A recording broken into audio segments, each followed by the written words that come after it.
kami mengimani Tuhan, kuasa-Mu, kemuliaan-Mu tidak pernah berubah. Engkau Allah yang mampu menyatakan mukjizat demi mukjizat, kemenangan demi kemenangan di dalam kehidupan setiap kami, orang-orang yang sungguh berharap dan percaya kepadamu.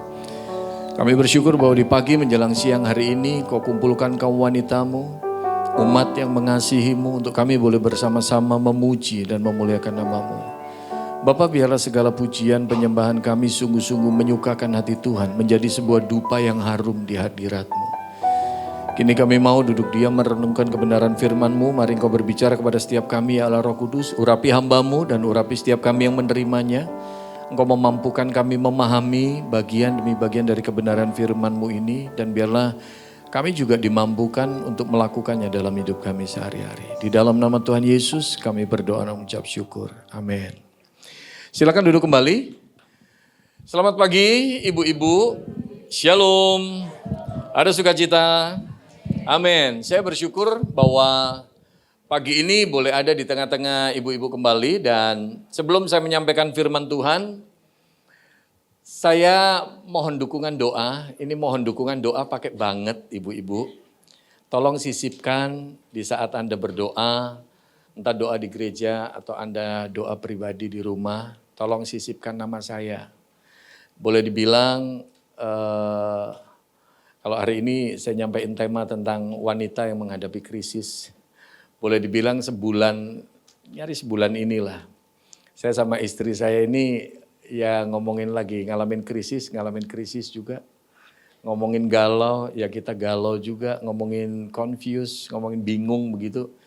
Kita ini juga lagi bingung. Tapi saya yakin dan percaya seperti lagu pujian tadi, bahwa Dia yang membelah laut dan lain sebagainya, Tuhan yang mampu nyatain mukjizat. Kenapa? Karena latar belakangnya gini. Kurang lebih mulai bulan Januari kemarin, infeksi di kaki saya ini kambuh lagi. Jadi kalau infeksinya kambuh, kaki saya bengkak dari mulai paha sampai mata kaki. Dan saya sudah konsultasi dengan dokter di Kucing yang pasang implan saya. Dan dokter waktu itu bilang minum antibiotik. Diminumin antibiotik 2 minggu, kalau minum antibiotik akhirnya beres.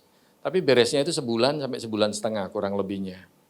Nah, jadi bulan Maret kemarin sempat gitu lagi dan infeksi lagi, bengkak lagi, minum antibiotik lagi. Jadi ya puji Tuhan ada anak Tuhan yang digerakin untuk beliin antibiotik itu. Karena kalau kita berdua sendiri, kita ini nggak mampu. Karena antibiotiknya nggak murah, 7 juta satu paket itu. 2 minggu itu. Dan rupanya kemarin Mei sempat balik lagi, infeksinya ngembang lagi. Tapi ini hal yang selama ini nggak pernah terjadi, Bu-Ibu. Ini yang bikin kita kaget. Karena apa? Selama ini cuman keluar cairan luka. Dari luka saya, dari bagian yang masih ada lubang, jahitannya sobek di sini. Nah, biasanya cuman keluar cairan luka atau darah gitu. Cuma mulai akhir April kalau nggak salah kemarin, ada semacam bisul di sini, benjol di sini, kurang lebih 3-4 cm. Dan ketika dibersihin sama suster di Siloam, Karawaci, karena saya seminggu 2 kali bersihin luka di Siloam. Dan rupanya ketika bersihin luka, susternya bilang, Pak izin ya Pak, tak sedot ya, pakai suntikan gitu. Ketika disedot keluarnya nanah. Jadi akhirnya dibelek sedikit, Pak izin Pak, aku belek Pak, dibelek. Ibu-ibu bayangin aja kayak lahar gunung berapi gitulah. Dan rupanya akhirnya setelah dibersihin, beres. Rupanya 3 minggu yang lalu lah kurang lebih. Nah ini Anda lihat ini masih benjol nih. Tapi sekarang udah puji Tuhan ini, udah jauh membaik. Kemarin ini gede ibu-ibu, gede sekali yang di sebelah kanan, lebih gede dari yang sebelah kiri ini. Kurang lebih bisa 6 cm gitulah. Sampai kaki saya nggak bisa ditekuk, jalan susah. Perih ibu-ibu bayangin aja kayak orang habis operasi tapi reaksi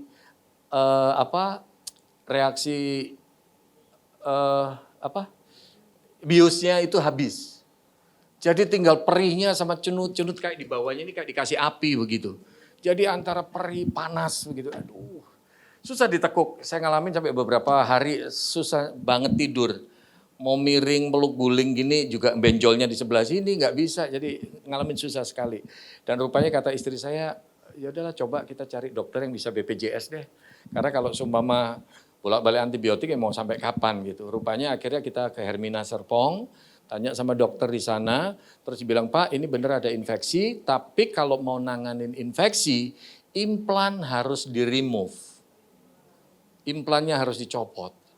Saya waktu dengar itu shock, ya Tuhan, ini sudah 9 kali operasi bongkar pasang, udah 2 kali pasang implan, masa dicopot lagi Tuhan, duh. Saya sampai mikir gitu. Dan rupanya Pak, tapi kalau mau ada tindakan seperti itu, rumah sakit kita nggak bisa, karena plafonnya BPJS nggak cukup. Plafonnya nggak bisa karena dia tipe C. Jadi dirujuk ke rumah sakit yang tipe A. Jadi dirujuknya ke Fatmawati atau RSCM. Nah saya pikir yang dekat dari rumah di BSD yaitu Fatmawati. Akhirnya ya udahlah ketemu dokter di Fatmawati, tapi kalau ngantri BPJS kan lama. Jadi ya udahlah bayar pribadi dulu lah untuk konsultasi sama dokter, nanti tindakannya aja pakai BPJS. Terus saya tanya, Dok gimana dok, ini bisa di cover BPJS nggak kalau semua seperti ini? Bisa Pak, no problem. Tapi mesti sabar aja ngantri. Tapi akhirnya dokter di Fatmawati bilang, Pak ini benar ada infeksi. Untuk penanganan infeksi, mau nggak mau implan harus dicopot. Implan harus di-remove. Terus istri saya tanya, Dok bisa dipasang implan lagi nggak? Dokternya bilang, kemungkinannya kecil. Jadi selanjutnya gimana dok solusinya? Ada 3 opsi. 3 opsinya itu nggak ada yang enak ibu-ibu. Opsi yang pertama, kaki saya dilurusin seumur hidup. Jadi ngambil dari tulang panggul saya, ditempel, kayak dicangkok begitu. Ini tulang paha, ini tulang betis, tempelin tulang panggul. Kayak dicangkok. Nah, dilurusin seumur hidup. Kemudian yang kedua, opsi kedua adalah diamputasi. Saya waktu dengar itu rasanya mau pingsan ya, meskipun saya hamba Tuhan. Makanya tema hari ini ngadepin krisis ini ya pas banget ya, kita pun lagi ngadepin itu. Diamputasi, jadi bisa batas lutut tapi kemungkinannya batas paha. Karena apa? Pasaknya ini sampai paha sini. Jadi dilihat infeksinya sampai seberapa. Dan opsi yang ketiga ibu-ibu, kalau nggak mau diamputasi karena di Indonesia ini amputasi kayaknya masih nggak umum. Orang kalau diamputasi, oh jangan deh gitu kan. Nah opsi yang ketiga itu dikopongin. Dikopongin dalam arti gini, kita bisa nekak-nekuk gini kan karena ada engselnya. Betul tidak? Saya sekarang ada implannya nih bisa nekak-nekuk. Tapi kalau implannya ini dicopot, ini kan nggak nyambung antara tulang paha sama tulang betis. Jadi kopong. Jadi secara kasat mata saya punya kaki, tapi lutut ke bawah kayak orang piansui. Kayak orang kena stroke. Jadi cuma gelewer gitu aja. Karena nggak ada pengikatnya. Jadi kalau mau naik mobil yang mesti diangkat betisnya, dinaikin gitu. Saya waktu dengar itu rasanya, ya Tuhan. Jadi boleh dibilang saya sama istri itu rasanya nangis deh waktu dengar itu. Tapi ya oke, ini momentumnya kita. Nggak cuma ngetok pintu sorga, tapi sekarang gedor pintu sorga. Itu bahasanya istri saya begitu. Kita jangan ngetok lagi nih sekarang, gedor pintu sorga gitu. Jadi kita benar-benar minta mukjizatnya Tuhan. Thank you banget brother, lagu tadi itu nguatin banget. Ya, bahwa kita kurang lebih 3 minggu lah, hampir sebulan ini semenjak dengar dari dokter Fatmawati bilang begitu. Dan akhirnya apa, kita masih gumulin dan puji Tuhan sekarang saya lagi jalanin terapi ozon. Kebetulan dokter itu juga jemaat sini. Jadi dari komselnya Pak Hendra Christian. Kebetulan anggota komselnya itu ada yang buka klinik ozon di Sunter. Jadi akhirnya Pak kalau nggak keberatan Bapak datang ke sini. Karena banyak sekali orang yang ada luka, diabetes dan lain sebagainya bisa beres. Jadi dijabanin nih dari BSD ke Sunter begitu. Ini udah 4 kali terapi ozon dan tadi pagi saya masih terapi ini ke sana dulu. Jadi dibersihin lukanya puji Tuhan, nananya udah jauh berkurang. Jadi berharap mukjizat Tuhan terjadi dan kemarin saya ngalamin mukjizat juga ibu-ibu. Jadi waktu ada seminar When Heaven Invades yang ada di Basilea, Gading Serpong. Jadi kemarin tuh waktu saya datang karena paginya habis di edel-edel habis dibongkar di Siloam, Karawaci. Jadi ketika saya datang sorenya, saya masih sakit sekali, susah ditekuk dan perih sekali rasanya. Tapi hebatnya yaitu Pastor Bill Johnson itu juga luar biasa dia punya kepekaan. Dia selesai khotbah, dia bisa katakan, siapa di antara kamu yang ngalamin kecelakaan? Dan sampai sekarang kamu masih menderita. Saya nangis langsung. Di antara kamu siapa yang ngalamin kecelakaan dan sampai sekarang kamu masih menderita? Angkat tanganmu. Saya nangis ibu-ibu. Dan kemudian apa? Mungkin di antara kamu ada yang sudah ngalamin 5 tahun. Bener, saya tahun kelima nih. Karena saya ngalamin Maret 2021. Sampai Maret kemarin 2025 udah 4 tahun. Ini masuk tahun kelima. Ketika dia bilang 5 tahun, saya udah tambah nangis. Terus ada yang 10 tahun, 15 tahun ngacukin tangan. Dan rupanya Pak, habis itu ada jemaat yang diminta untuk doain, ayo kamu sekeliling, kamu doain langsung. Dan akhirnya didoain beberapa orang, dan setelah itu ada satu bapak yang bilang, Pak coba berdiri Pak. Waktu saya berdiri, saya benar-benar kaget ibu-ibu. Saya benar-benar kaget. Yang tadinya sebelum Pastor Bill Johnson selesai khotbah, saya ke toilet aja masih rasanya perih sekali, sakit sekali, kaku. Rupanya pas habis didoain, loh kok kaki saya enak ya? Ditekuk-tekuk begini kok kayaknya enak ya. Saya sampai heran. Dan akhirnya apa? Saya jalan ya 2-3 meter gitu bolak-balik itu. Loh kok enak ya? Dan sampai detik ini boleh dibilang ya kemeng sih masih ada. Terus bekasnya luka yang benjol gede ini juga ada. Tapi boleh dibilang sampai detik ini saya sudah ngalamin sakitnya itu jauh sekali berkurang. Makanya kita benar-benar berdua ini kita lagi gedor pintu sorga terus kita mengharapkan mukjizatnya Tuhan. Karena kita sebenarnya secara pribadi saya nggak pengen lagi dibongkar, nggak pengen lagi dioperasi. Jadi kita cuma minta mukjizatnya Tuhan. Dan kemarin tuh saya sharing sama Pak Hendra, kebetulan Pak Hendra itu ketua KUL gitu di sini, tampak siring juga. Dan akhirnya dibilang, brother ini ada anggota komselku, anggota KULku, dia dokter untuk itu. Ozon. Dan akhirnya 4 kali ini terapi ozon, ini tadi nananya sudah jauh berkurang dan kondisi lukanya udah kelihatan lebih pink gitu, lebih membaik gitu. Ibu-ibu tolong bantu doa, sisipkan dalam doa Anda supaya benar-benar kuasanya Tuhan, mukjizatnya Tuhan terjadi sepenuhnya dan supaya saya nggak usah dibongkar lagi. Saya udah sampai hafal soalnya ruang operasi, terus urutannya kalau mau operasi gitu kan. Sampai saya kadang-kadang bilang, mana dokter anestesi? Ayo dok, ayo posisi, bantal mana bantal? Udah saking hafalnya ibu-ibu. Ya, tolong bantu doa untuk itu, oke? Tuhan berkati, thank you banget. Yuk sama-sama kita buka satu bagian firman Tuhan. Kita lihat di dalam kitab Esther pasal 2, ayat 15 sampai ayat 18. Nah hari ini saya mau bicara tentang wanita yang menghadapi krisis. Bu, dalam kehidupan kita bisa jadi, kita yang datang ke tempat ini bisa jadi Anda lagi ngalamin krisis. Krisis gak cuma masalah ekonomi, tapi krisis bisa jadi hubungan suami istri yang lagi gak beres, hubungan orang tua, anak, menantu yang bisa jadi lagi gak beres, komunikasinya gak beres. Ayo belajar dari seorang perempuan ini. Saya waktu menemukan poin-poin ini, waduh saya sangat diberkati banget, sangat diberkati. Esther ini perempuan luar biasa. Saya rindu sekali WOI di tempat ini menjadi perempuan-perempuan yang luar biasa. Amin, amin. Saya rindu sekali, jangan cuma kalau ditanya aja, Shalom, apa kabar? Dahsyat, luar biasa, yes. Ayo, jadi seperti Esther ini luar biasa. Lebih lagi kalau mungkin ada di antara ibu-ibu yang suamimu selingkuh dan lain sebagainya, belajar dari dia. Wih, dahsyat. Yuk kita lihat. Ya, Esther pasal 2, ayat 15 sampai ayat 18. Kita baca sama-sama, 1, 2, 3. Ketika Esther, anak Abigail, yakni saudara ayah Mordekai yang mengangkat Esther sebagai anak, mendapat giliran untuk masuk menghadap raja, maka ia tidak menghendaki suatu apapun selain daripada yang dianjurkan oleh Hagai, sida-sida raja, penjaga para perempuan. Maka Esther dapat menimbulkan kasih sayang pada semua orang yang melihat dia. Demikianlah Esther dibawa masuk menghadap Raja Ahasweros ke dalam istananya pada bulan yang ke-10, yakni bulan Tebet. Pada tahun yang ke-7 dalam pemerintahan Baginda. Maka Esther dikasih oleh Baginda lebih daripada semua perempuan lain. Dan ia beroleh sayang dan kasih Baginda lebih daripada semua anak dara lain. Sehingga Baginda mengenakan mahkota kerajaan ke atas kepalanya. Dan mengangkat dia menjadi ratu ganti Wasti. Kemudian diadakanlah oleh Baginda satu perjamuan bagi semua pembesar dan pegawainya. Yakni perjamuan karena Esther. Dan Baginda menitahkan kebebasan pajak bagi daerah-daerah serta mengaruniakan anugerah sebagaimana layak bagi raja.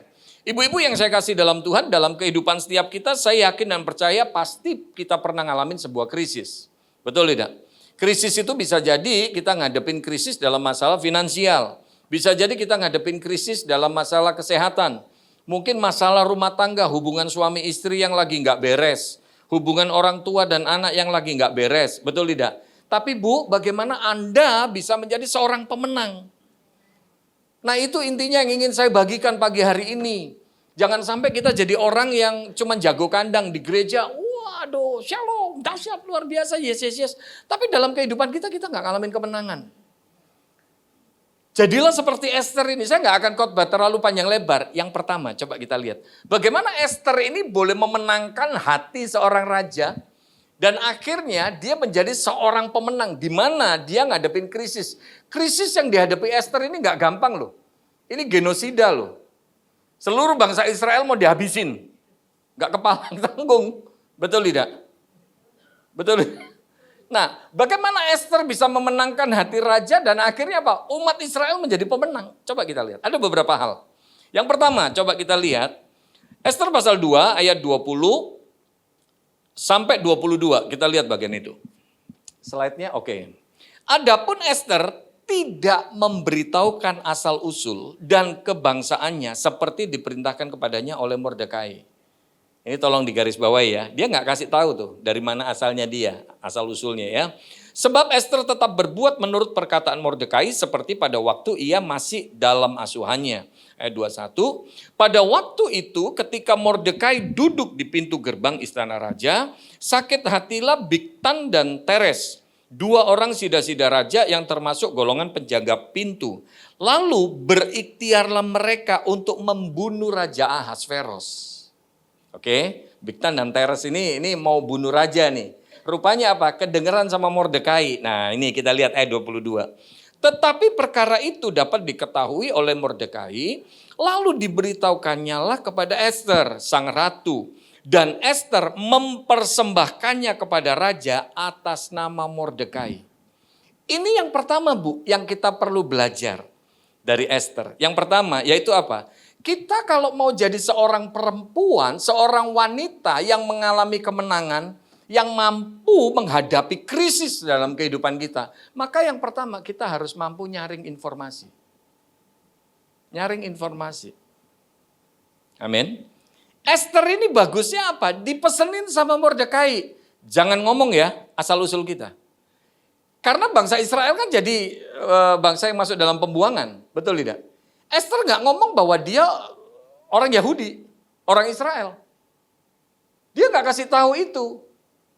Mungkin bisa jadi kalau dikasih tahu, Esther nggak jadi diangkat jadi ratu. Tapi dipesenin jangan kasih tahu, dia keep itu. Tetapi kemudian ketika ada yang mau bunuh Raja Ahasveros, Mordekai dengar itu. Kemudian dikasih tahu ke Esther, tolong bilang sama Raja Ahasveros, dua orang ini mau bunuh raja. Esther sebagai ratu, dia kasih tahu itu ke ke Raja Ahasveros. Dan akhirnya dua orang itu disikat habis, selesai. Bu, ini yang pertama yang perlu kita sadari sama-sama.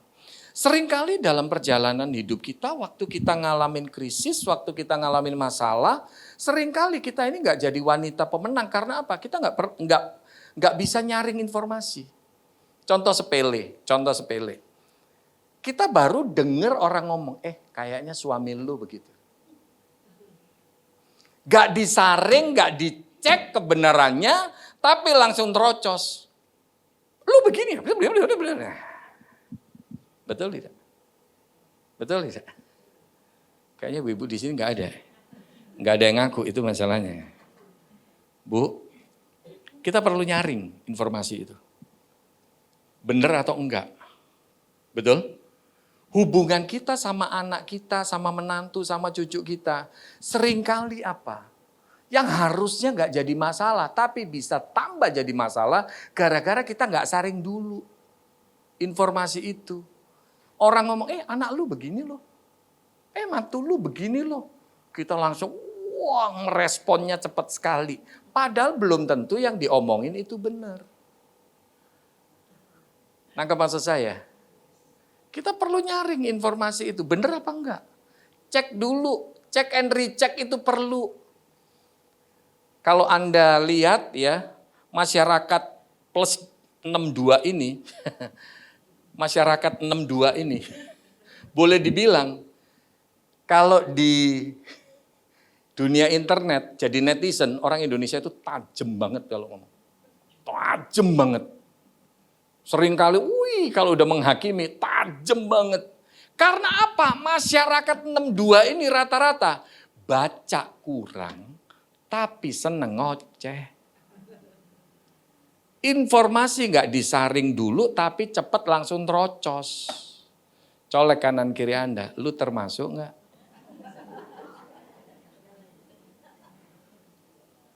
Makanya jangan kaget akhirnya ada berita hoax dan lain sebagainya. Karena apa? Kita nggak ngecek kebenarannya. Halo? Esther bagusnya, ini perempuan yang luar biasa, saya kagum banget Esther ini.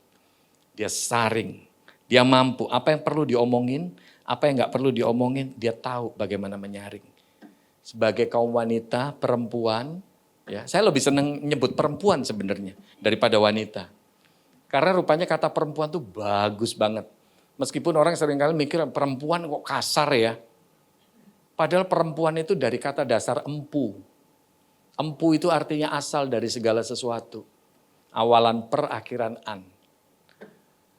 Bu, tolong ingat, ini yang pertama, saring informasi. Di rumah tangga kita kadang-kadang ada orang ngomong begini, disaring dulu, bener apa enggak, dicek and recheck. Amin. Istri saya ini boleh dibilang lebih kuat daripada saya. Istri saya kalau semua ada berita begini, dia langsung cari di Google. Ada enggak beritanya?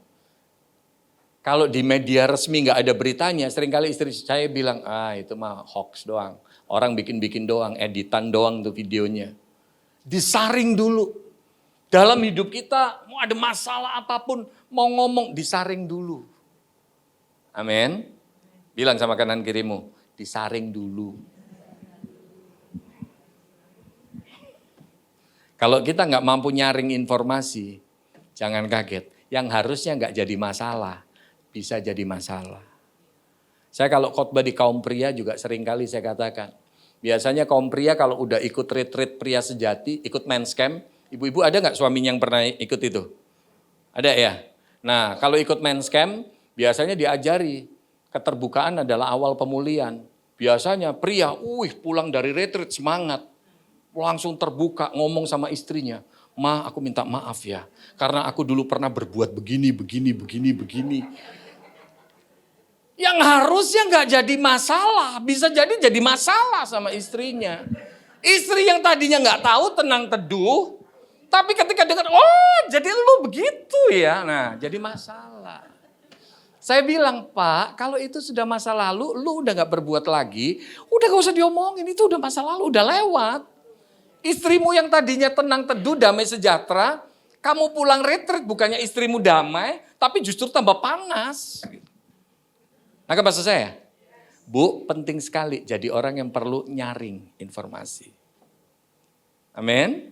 Yang kedua, coba kita lihat. Sampai di sini cukup jelas, Bu. Ya, saya rindu sekali bagian ini simple sekali. Saya coba sharingkan ini dengan bahasa yang sesimpel mungkin.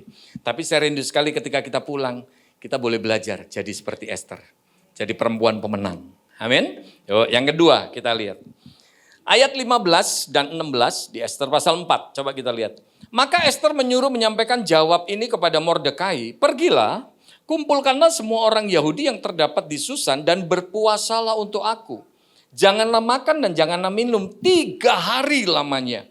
Baik waktu malam, baik waktu siang. Aku serta dayang-dayangku pun akan berpuasa demikian. Ini tolong digaris bawahi, Bu. Ini penting nih. Aku dan dayang-dayangku pun akan berpuasa demikian. Dan kemudian aku akan masuk menghadap raja, sungguh pun berlawanan dengan undang-undang. Kalau terpaksa aku mati, biarlah aku mati. Jadi di konteks waktu itu, seorang pemain suri, seorang istri raja, nggak bisa sembarangan menghadap raja. Kalau nggak dipanggil. Tapi Esther ini nekat. Esther ini nongolin muka. Meskipun kondisinya nggak langsung berhadapan begini. Kondisinya agak jauh, tapi Esther nekat nongolin muka. Puji Tuhannya, Tuhan bekerja luar biasa. Tapi apa yang kita lihat yang kedua? Ini loh. Jangan lupa apa? Slide selanjutnya. Ini yang kedua. Kita ngadepin masalah apapun dalam hidup ini jangan lupa libatkan Tuhan, Bu. Libatkan Tuhan. Libatkan Tuhan. Makanya saya seringkali katakan dimanapun saya khotbah, Bu, bisa jadi suamimu selingkuh, bisa jadi kau ngadepin masalah begini, gini. Gak perlu nomor satu terocos begini, gini. Tapi apa? Libatkan Tuhan, doa. Ini saya ada satu ibu yang kebetulan, saya dulu suka ngisi PD di kantornya, dan ibu ini cukup akrab sama saya. Dan ini udah ada kurang lebih 2 tahun ya. 2 tahun saya doain dia. Dia ngadepin suaminya begitu. Tapi saya doain tiap hari, every single day saya berdoa buat ibu ini. Saya katakan, Bu, gak perlu terocos macam-macam. Doa aja buat suamimu, doa aja. Saya bilang, kalau sekarang suamimu lagi begitu, ibaratnya kayak balon gas. Istilah saya sama istri saya ini kayak balon gas. Balon gas Anda tarik kayak apapun, pasti naik lagi. Kalau gasnya udah lagi penuh. Biarin aja. Sampai gasnya habis. Itu balon turun sendiri. Maka maksud saya bilang sama ibu ini, tenang Bu, udah. Tugasnya ibu doa. Kemarin pagi baru saya telepon, lama hampir sejam. Telepon ngobrol, Pak Sam aku sekarang bener-bener loh bisa tenang, bisa happy dan aku begini. Aku gak terfokus lagi urusannya itu, tapi aku cuma terfokus sama Tuhan. Luar biasa. Apapun masalah dalam hidupmu Bu, gak cuma masalah dengan suami, masalah ekonomi, masalah kesehatan, masalah yang lain-lain. Jangan lupa ngadepin krisis dalam hidup, kita perlu melibatkan Tuhan. Saya sampai hari ini, kalau kita gak kuat-kuat nih sama Tuhan, boleh dibilang ngomongin capek ya capek. Even itu saya pendeta. Ngadepin 4 tahun, 9 kali bongkar pasang, ngadepin kaki yang tiap hari, ya saya gak bisa mandi sendiri, mesti istri saya bantu mandiin saya. Mesti pakai bangku bakso diselonjorin begini. Ngomongin capek secara manusia capek. Tapi supaya engkau berkemenangan, supaya ngadepin masalah apapun, krisis apapun. Engkau tetap kuat, Bu, tolong ingat, libatkan Tuhan. Esther udah tahu bangsanya ini mau dibantai habis. Esther tahu persis itu. Tapi apa yang dilakukan Esther? Esther minta sama semua orang untuk berpuasa 3 hari 3 malam. Makanya ada yang namanya puasa Esther kan, 3 hari 3 malam, betul tidak? Kalau puasa Daniel itu kan cuma makan sayur, betul tidak? Betul tidak? Tapi tolong jangan ciptain puasa sendiri, Pak Sam aku puasa, aku punya puasa sendiri apa? Puasanya tiap hari makan pizza Pak Sam, itu. Jangan suka nyiptain puasa sendiri. Ya, ini yang kedua, apapun masalah dalam hidup kita, libatkan Tuhan Bu, libatkan Tuhan. Karena cuma Tuhan yang mampu memberikan kekuatan buat kita. Amin. Yang ketiga, coba kita lihat. Masih kuat? Kalau nggak kuat kita tutup dalam doa. Masih kuat ya? Ini hal yang luar biasa nih, yang kita bisa lihat dari Esther. Yang ketiga, di dalam bagian ini dikatakan, Esther pasal 5 ayat 3 dan 4. Tanya raja kepadanya, apa maksudmu hai Ratu Esther dan apa keinginanmu? Sampai setengah kerajaan sekalipun akan diberikan kepadamu. Bu, kalau Anda ditanya sama suami seperti itu, jawaban Anda apa? Aduh, beneran deh. Minta berlian, minta ini gitu kan? Esther ini enggak. Esther bilang, jawab Esther, jikalau baik pada pemandangan raja, datanglah kiranya raja dengan Haman. Dia tahu persis Haman yang mau bantai orang Israel. Ya, Haman yang mau bantai semua orang Yahudi. Esther ketika ditanya begitu sama Raja Ahasuerus, Esther gak minta apa-apa. Esther cuma ngomong, Tuanku Raja, kalau baik menurut pemandangan Raja, tolong Tuanku datang. Nih, dibilang. Jikalau baik pada pemandangan Raja, datanglah kiranya Raja dengan Haman pada hari ini ke perjamuan yang diadakan oleh oleh hamba bagi Raja. Ibu-ibu, ini yang ketiga. Jadilah wanita yang punya strategi dan bukan dikontrol sama emosi. Anda tahu nih, Esther ini padahal dia tahu persis Haman pengen membinasakan semua orang Yahudi yang ada di kerajaan itu. Esther tahu persis. Itu krisis yang dihadapi, itu masalah yang dihadapi. Tapi Anda lihat ketika Raja Ahasuerus bilang, apa yang kamu mau? Setengah kerajaan pun aku kasih buat kamu. Tapi Esther tenang banget. Dia bilang, Tuanku Raja, kalau baik menurut pemandangan Raja, tolong Tuanku datang. Nanti malam aku akan menjamu raja sama Haman. Khusus berdua. Anda lihat. Hebat banget. Esther bukan tipe wanita yang dikontrol sama emosi. Seringkali kita nggak ngalamin kemenangan. Karena dalam kehidupan kita, waktu kita punya masalah, seringkali yang ngontrol kita, emosi kita. Betul tidak? Saya suka ngomong belak-belakan, ini mohon maaf ya, Bu, saya mohon maaf ya. Saya suka ngomong belak-belakan gini, kalau seumpama, andai kata, Anda tahu suami Anda selingkuh. Biasanya kaum wanita langsung apa? Dasar lu suami, blablabla. Dan bahkan gak sedikit kaum wanita yang sempat mengatakan begini, kalau lu mau sama dia, langkai dulu mayatku. Kalau dia lagi mabok, dilangkahi benar, Bu.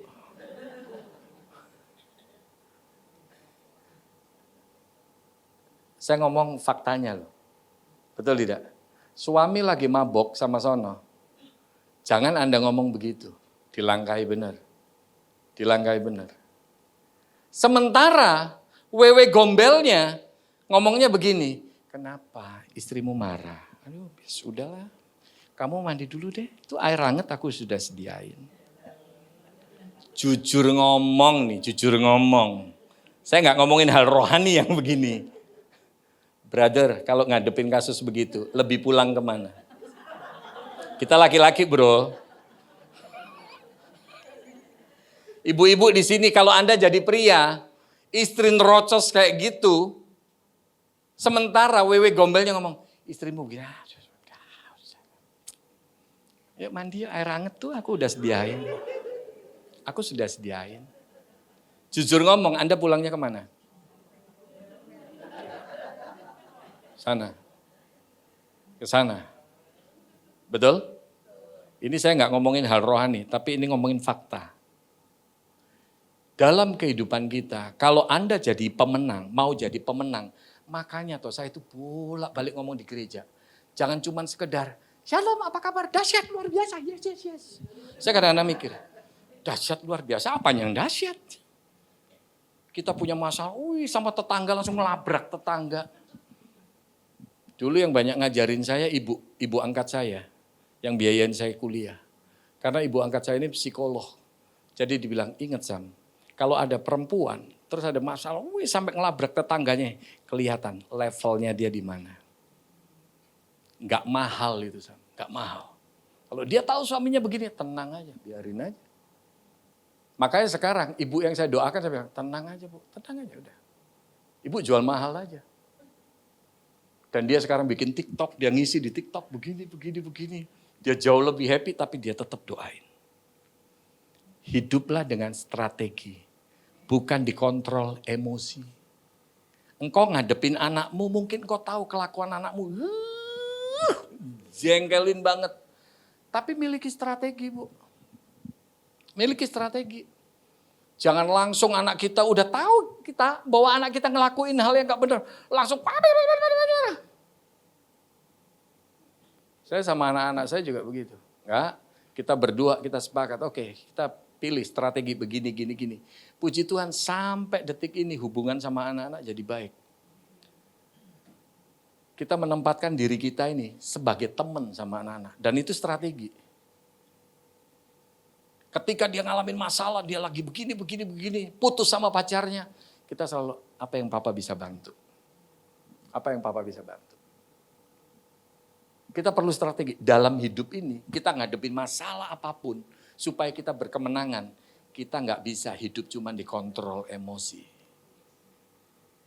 Amin. Anda bayangkan, Esther ini tahu persis loh. Dia dan semua orang Yahudi mau dibantai. Tapi waktu ditanyain sama Ahasveros, kamu mau apa? Dia bilang, enggak. Tolong nanti malam datang ya, aku undang raja sama Haman. Hebat. Amin. Yang keempat, masih kuat? Masih kuat ya. Bu, saya rindu sekali. Bagian ini boleh benar-benar jadi berkat. Yang keempat kita lihat. Datanglah raja dengan Haman untuk dijamu oleh Esther, sang ratu. Pada hari yang kedua itu. Jadi kemarin udah datang, terus diminta lagi sama Esther, tolong tuanku raja datang malam ini. Jadi di hari yang kedua tetap raja sama Haman. yang diundang. Nah ini hebatnya Esther ini. Pada hari yang kedua itu, sementara minum anggur, bertanyalah pula raja kepada Esther, apakah permintaanmu, hai Ratu Esther? Niscaya akan dikabulkan, dan apakah keinginanmu sampai setengah kerajaan sekalipun akan dipenuhi. Baru Esther ngomong nih, kita lihat, itu di hari kedua. Maka jawab Esther sang ratu, ya raja, jikalau hamba mendapat kasih raja dan jikalau baik pada pemandangan raja, karuniakanlah kiranya kepada hamba, nyawa hamba atas permintaan hamba dan bangsa hamba atas keinginan hamba. Kemudian kita lihat di sini, ini yang keempat. Kalau Anda mau jadi pemenang, kalau Anda ngadepin krisis dalam kehidupan, Bu, maka yang keempat jangan lupa nih, kita perlu memahami timing yang tepat. Timing yang tepat. Jadi kadang-kadang ketika kita punya masalah, kita ini seringkali apa? Ngomongin sesuatu timingnya nggak tepat. Contoh simpel begini, ini yang seringkali. Saya kalau khotbah saya suka info ini sama ibu-ibu nih. Bu, jangan sampai ketika engkau punya masalah, suamimu baru pulang, baru keluar dari mobil. Masuk rumah juga belum, kita nggak tahu capeknya suami di kantor kayak apa, urusan bisnisnya kayak apa, urusan pekerjaannya kayak apa. Tapi kita langsung terocos. Pak, lu tau nggak, si pembantu ini begini. Oh, si anak ini begini. Itu timingnya nggak tepat. Tenangin dulu, biar dia masuk dulu, mandi dulu, udah tenang. Mungkin lagi makan, lagi minum, ngomong pelan-pelan. Apapun masalah dalam kehidupan kita, di rumah tangga kita, hubungan dengan suami, hubungan dengan anak, menantu atau cucu kita perlu perhatiin timingnya yang tepat. Saya pun sama anak saya juga begitu. Kadang-kadang kalau lagi dia, wah ada masalah begini, kita langsung sikat habis begitu, timingnya nggak pas. Kita ngomong, ya kayak ngomong sama tembok pasti. Betul tidak? Anak kita akhirnya seringkali, kadang-kadang nggak sedikit jemaat yang suka sharing, Pak Sam kenapa yang ngomong sama anakku nih kok kayaknya, susah banget ya Pak Sam. Kok kayaknya bener-bener kayak ngomong sama tembok deh Pak Sam. Dia kadang, Anak saya juga begitu, kadang-kadang dia ngomong, Kalau dia udah gitu, ya udah kita mundur aja. Nanti ketika lagi enak, yuk ngeropang yuk. Kita ngeropang, kita pergi bareng-bareng berlima sambil makan roti panggang, sambil minum gitu. Ngobrol baru, enak. Dalam hidup ini kalau kita punya masalah untuk sebuah komunikasi yang pas, kita perlu perhatikan timingnya. Timingnya. Sama suami ngomongnya juga mesti timingnya pas. Amin. Saya kalau khotbah di kaum pria juga begitu. Pak, jangan sampai ngomong ketika istrimu lagi capek kerja begini-gini nih. Nggak pas timingnya, tahan dulu. Kalau istrimu sudah tenang, kondisinya udah tenang segala macam, baru ngomong. Lebih enak, lebih masuk. Amin. Esther ini, dia cari timingnya yang pas. Ngundang malam pertama ke Raja Ahasveros sama Haman, tapi dia nggak ngomongin tentang pembantaian itu.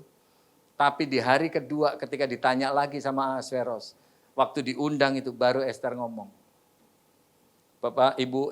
Ibu-ibu tolong ingat, ini yang keempat. Dalam kehidupan kita, apapun masalah yang kita hadapi, perlu perhatikan timing itu. Amin. Yang kelima, yang terakhir. Nah kalau bicara terakhir ini mukjizat terjadi. Yang ngantuk dicelikkan, yang loyo dikuatkan, begitu kan? Nah yang kelima, coba kita lihat, ini yang terakhir. Karena kami hamba serta bangsa hamba telah terjual untuk dipunahkan, dibunuh dan dibinasakan. Jikalau seandainya kami hanya dijual sebagai budak laki-laki dan perempuan, niscaya hamba akan berdiam diri. Tetapi malapetaka ini tiada taranya di antara bencana yang menimpa raja. Ini yang kelima, Bu, miliki kemampuan untuk milih kata-kata yang tepat. Sama apa? Cara menyampaikan dengan tepat. Amin. Bu, kadang-kadang ketika kita ngomong, kita perlu perhatikan cara kita ngomong sama kata-kata yang kita pilih. Saya ambil contoh begini aja. Bu, kalau seumpama suami Anda bilang sama Anda gini, "Mah, minum dong." Sama kalimat yang kedua, "Mah, tolong dong ambilin air minum. Aku lagi haus nih." Menurut Anda, yang Anda suka kalimat yang mana? Pertama atau kedua? Intinya sama enggak? Intinya sama. Suami Anda butuh minum. Tapi kenapa Anda lebih menyukai kalimat yang kedua? Ada kata-kata tolong. Dan Anda ngerasa lebih dihormati, dihargai. Betul tidak? Padahal intinya kan sama, ngambilin air. Oleh sebab itu dalam rumah tangga, saya seringkali kalau khotbah di Pasutri juga saya suka katakan, Pak, Bu, tolong ingat, rumah tangga bahagia, kita semua pingin rumah tangga kita bahagia. Tapi tolong ingat, rumah tangga bahagia itu nggak terjadi secara otomatis. Kita mesti kreatif. Kreatif itu artinya create activity. Perhatikan cara ngomong kita sama pasangan kita. Kalau pengen hubungan baik sama anak-anak kita, sama cucu kita, perhatikan cara kita ngomong, kata-kata yang kita pilih. Itu penting. Karena kalau supaya kita sama anak, sama cucu, isinya dasar lu anak setan. Ya anak kita akhirnya mikirnya, ya ilah nih opung, gue tukar tambah juga di Shopee nih. Lah kan gitu. Betul tidak? Betul tidak? Kenapa kadang-kadang di dalam rumah tangga itu, kok ada sih orang tua yang kayaknya ngomong sama anak tuh enak banget gitu loh. Perhatikan kalimat yang keluar dari mulut kita. Suami ngomong sama istri juga pilih kata-kata yang tepat. Ini saya mesti jujur ngakuin nih kesalahan saya nih. Saya mesti jujur ngakuin kesalahan saya. Meskipun maksud saya baik, tapi diterima istri saya nggak baik. Tahu nggak contohnya apa? Saya dulu suka ngomong sama istri saya gini, Hani, itu model rambut yang kayak gitu tuh, itu bagus sih, bagus. Pastinya rambutmu kalau dibikin kayak gitu, wah di blow kayak gitu, bagus loh Hani. Tujuannya baik. Tujuannya baik. Tapi saya harus bertobat di dalam nama Tuhan Yesus. Saya tidak akan mengulangi itu lagi. Maksud saya baik ngelihat rambutnya perempuan itu bagus, di blow begitu. Kalau dia rambutnya di blow kayak gitu pasti jauh lebih bagus jadinya. Tapi di mata istri saya, lu kawin aja sama dia. Ya kan repot. Bu, itu perkara sepele. Perkara sepele. Ternyata apa? Ibu-ibu di sini pasti juga sama lah sama istri saya. Perempuan rata-rata nggak suka dibandingin. Bener nggak? Meskipun suami Anda maksudnya baik. Ngomongnya, Ma, itu loh Ma, bodinya bagus, ramping Ma. Sakitnya itu di sini. Makanya saya kalau khotbah di kaum pria saya juga ngomong apa adanya. Pak tolong ingat, istri itu gak suka dibanding-bandingin. Betul tidak? Istri itu gimana pun keadaannya, dia pengen jadi perempuan nomor 1 di dunia ini. Miss Universe juga kalah sama dia. Betul tidak? Lebih lagi ibu-ibu kalau dibilang sama suaminya, Ma aduh kamu tuh cantik sekali. Ma. Aduh helm langsung gak muat. Bu, hubungan suami istri supaya kita punya hubungan yang baik, pilih kata-kata yang tepat. Anda sama anak supaya hubungannya baik, mungkin selama ini ngadepin krisis banget, rasanya ngomong sama anak susah, sama cucu susah. Perhatikan kalimat yang keluar dari mulut kita selama ini kayak apa. Di keluarga saya ya boleh dibilang, saya ini nggak punya latar belakang yang ngajarin saya seperti itu. Karena bapak ibu saya cerai. Saya nggak pernah diajarin yang begitu-begitu. Dan istri saya, ini pola didik orang Kuntian totok. Orang tembak langsung Kalimantan. Jadi mana ada mesra-mesra. Boro-boro mertua saya suami istri bilang, aduh I love you. Nggak ada mertua saya ngomong gitu-gituan. Tapi kita nggak bisa ngerubah yang di atas. Kita bisa ngerubah dari mulai kita dan yang di bawah. Sama anak, sampai detik ini kita terapin tiap hari. Apapun juga thank you, diambilin apapun thank you. Suruh ngambilin apapun tolong dong ambilin papa air minum. Tolong. Setelah dilakuin thank you, sama istri saya juga begitu. Dan kalau habis doa malam atau apa, oke ya, bye. Love you, I love you itu tiap hari. Belajar, pilih kata-kata yang tepat. Cara menyampaikannya yang tepat. Supaya rumah tangga kita juga suasananya hangat. Amin. Saya nggak bicara yang muluk-muluk, teologi yang muluk-muluk. Tapi ayo kita praktekin sehari-hari. Betul?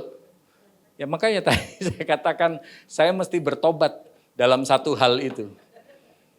Saya nggak pernah lagi bandingin istri saya sama yang lain. Urusan blow rambut dan lain sebagainya. Lebih lagi kalau urusan berat badan. Saya mesti bertobat, saya mesti ngakui itu. Meskipun tujuannya baik, jadinya enggak baik, Bu. Biarlah beberapa hal ini boleh jadi berkat, boleh jadi kekuatan buat kita. Amin. Yuk kita tundukkan kepala, kita masuk dalam doa. Tuhan, kami bersyukur secara sederhana menguraikan firman-Mu. Biarlah kami boleh belajar dari kehidupan Esther, bagaimana Esther ketika menghadapi krisis yang begitu berat, di mana bangsa Yahudi akan dipunahkan ya Tuhan. Tapi Esther boleh menghadapinya dengan mengandalkan Tuhan. Esther boleh mengarahkan dirinya kepada Tuhan. Esther boleh memiliki strategi yang luar biasa, memiliki hikmat yang dari Tuhan. Dan memilih kata-kata yang tepat. Biarlah ini juga boleh kami praktekkan dalam kehidupan rumah tangga kami. Mungkin ada di antara kami yang selama ini menghadapi krisis dalam komunikasi dengan suami kami, dengan anak, dengan menantu, dengan cucu kami. Ataupun mungkin kami mengalami krisis dalam komunikasi dengan orang lain. Biarlah melalui hal ini, kami boleh diubahkan Tuhan. Sehingga kami boleh memiliki kata-kata yang tepat, cara menyampaikan yang tepat kepada pasangan kami, kepada anggota keluarga kami yang lain. Sehingga dimanapun kami berada, hidup kami boleh membawa kemuliaan bagi nama-Mu. Berkati kaum wanita-Mu di tempat ini, berkati hidup mereka, berkati rumah tangga, berkati kesehatan, pekerjaan, pelayanan, usaha, apapun yang dilakukan kaum wanita-Mu ini beserta keluarganya. Engkau yang membuat segalanya berhasil. Terima kasih Tuhan. Di dalam nama Tuhan Yesus kami berdoa dan mengucap syukur. Amin. Tuhan berkati. Arahkan hati dan pikiranmu, terimalah berkat Tuhan. Katakan amin pada setiap doa. Yang kau aminkan, kau yakini terjadi dalam hidupmu. Allah mengurapi dan memberkati engkau dalam hidupmu. Allah mengurapi dan memberkati engkau dalam rumah tanggamu. Allah mengurapi dan memberkati buah kandunganmu. Allah mengurapi dan memberkati rumah tinggalmu. Allah mengurapi dan memberkati setiap hal yang diperbuat oleh tanganmu. Dan kemanapun juga kakimu melangkah yang sesuai dengan kehendak Tuhan, dibuatnya segalanya berhasil. Turunlah kiranya berkat kasih anugerah dari Allah Bapa kita, kasih dan pengampunan dari Yesus Kristus Juru Selamat kita, serta kasih dan persekutuan di dalam Roh-Nya yang kudus, turun tinggal menyertai kehidupanmu, menjadikan kau sebagai umat Tuhan yang hidup di dalam ketaatan dan kemenangan. Dari saat ini sampai Maranatha, Kristus datang kedua kalinya. Haleluya, mari yang percaya dan diberkati bersama katakan, amin.